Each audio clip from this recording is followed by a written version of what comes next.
अध्याय 7। अतः राजा और हामान एस्तर रानी के भोज में आ गए। राजा ने दूसरे दिन दाख मधु पीते पीते एस्तर से फिर पूछा, हे एस्तर रानी, तेरा क्या निवेदन है? वो पूरा किया जाएगा।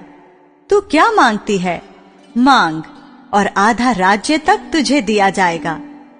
एस्तर रानी ने उत्तर दिया, हे राजा, यदि तू मुझ पर प्रसन्न है और राजा को ये स्वीकार हो, तो मेरे निवेदन से मुझे और मेरे मांगने से मेरे लोगों को प्राण दान मिले, क्योंकि मैं और मेरी जाति के लोग बेच डाले गए हैं और हम सब घात और नष्ट किए जाने वाले हैं।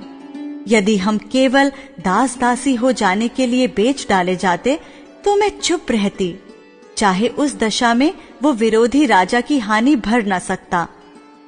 तब राजा क्षयर्ष ने एस्तर रानी से पूछा, वो कौन है और कहाँ है जिसने ऐसा करने का निश्चय किया है? एस्तर ने उत्तर दिया, वो विरोधी और शत्रु यही दुष्ट हामान है। तब हामान राजा रानी के सामने भयभीत हो गया।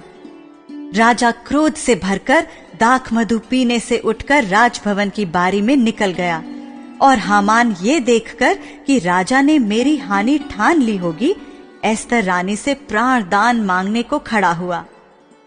जब राजा राजभवन की बारी से दाख मधु पीने के स्थान में लौट आया, तब क्या देखा कि हामान उसी चौकी पर जिस पर एस्तर बैठी है झुक रहा है।